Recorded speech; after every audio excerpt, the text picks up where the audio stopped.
Tabi bana beri nakajı tiştemulu çebu bana ev hamele godatinin siyasini yani necdili ne bi kanaat ve baveri ve bitiqati bimerdmeşin siyasini mec mesulî xargo vade cebî got megoyê me mulud bînin ama davê wê dimeşîne herkes vazife koyê de bimeşîne ev dû te deme bimeşî bes îro mecburiyet heye yani îro başka çare ne yani ne Rus bloku ki ne İran ji zaten tişkiman de Suriye nemayı Suriye de desteği ne gideden yani de desteği ecnebi de yine Arap desteği Arap'ı tişki nemayı sadece milleti Arap ülkedeki vak mesela fotokopi suret kmayı çerçevak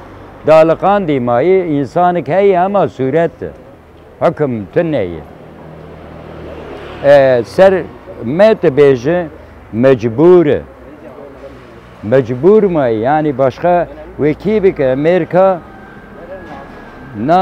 nel feda Amerika'yı Amerika cinecbo feda medik Avrupa cinecbo medik akay Kürda durdaye bes vade Kürt İro juvarı tabi tişki mezini yani vade bir şevriye khoa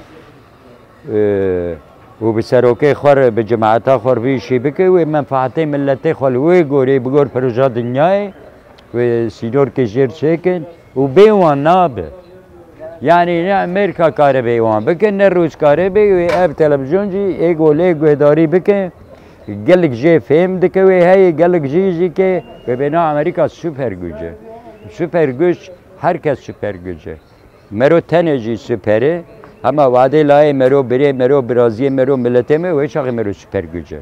Yani güç aynı gücü. Be Kürdan abi. Slavu res jver hatab İmraniye gösteroke me ev aşiti da speaker seroke me ev gavat dua taveje am serok çilo am khode am bahwarin inancıya me khode hayul inancıya me seroke me hay go aştiye bine افغاوات دو تاویجه همه کانی دولت تگاوا ناویجه حتی گو بیجه به ترور باشی تا آشیتی نایوی ولاتی برای به ترور باشی دست پیکده بطال بکن ام نه ترور ام 40 میلیون کردن ام خودی مافن ام خودی اراده مجی تمامه آنی چی مجمر به ترور برای به ترور سر مراکن azanın vece inancam ve babe go aşti be. Gerek ev komisyon her tecrisler serok rabe despek edin gerek peşi madem bahçeli god go bera serok be meclise haber bide çime ve tecrisler narakın.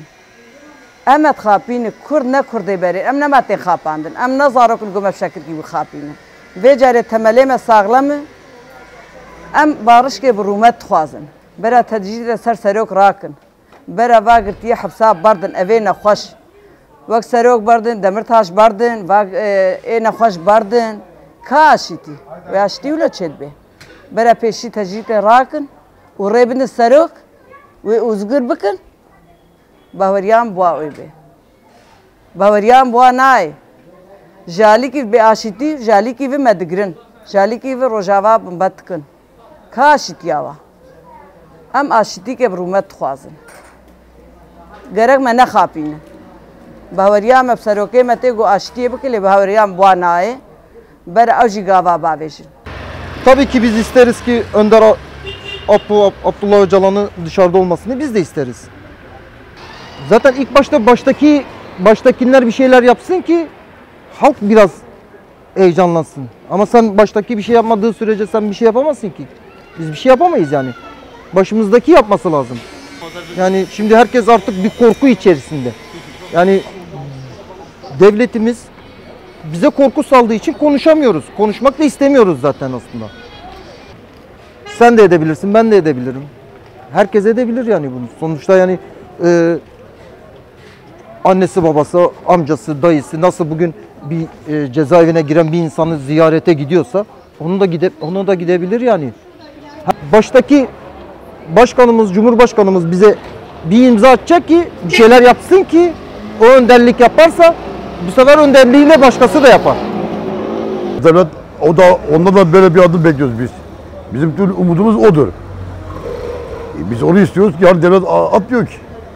Devlet bizimle dalga geçiyor yani sen kendin de biliyorsun zaten. Diyor barış sözü nerede? Biz de onu istiyoruz. Bütün umudumuz odur. Ha benim kardeşim dağdadır valla. 20 yıldır çıkmış. Biz barış istiyoruz ama kimse yanaşmıyor ki. Bizim ne yapmamız lazım? Devletten sürüye rıza ediyoruz. Müsaade etsin. Barış sürecini öyle atılsın. Var başka ötesi. Ondan burada değiliz. Hani süreç olmadı ki. Sözde süreç. Kaç kişi cezaevinde var adamlar ölüyorlar tamam mı? 30 yıldır yatıyorlar, cezaevinde yatıyorlar tamam mı? Kanser olmuş bırakmıyor. Böyle barış mı olur böyle? Böyle barış mı olur? Onu bıraksınlar tamam mı? Artık nasıl görüyorlarsa zaten bak PKK mahkemesi feshetti. Türkiye ne diyorsa onu dinliyorlar. Ama o Türkler bizi dinlemiyor. Önce bir kere APO'yla masa oturacaklar bak o bir. İkincisi tam ne kadar cezaevinde siyasi varsa hepsini bırakacak. APO'yla görüşecek, APO'yu meclise getirecekler, konuşacaklar. Bu iş böyle çözülür. Başka bir çözülmez. Bunun tek yanı budur.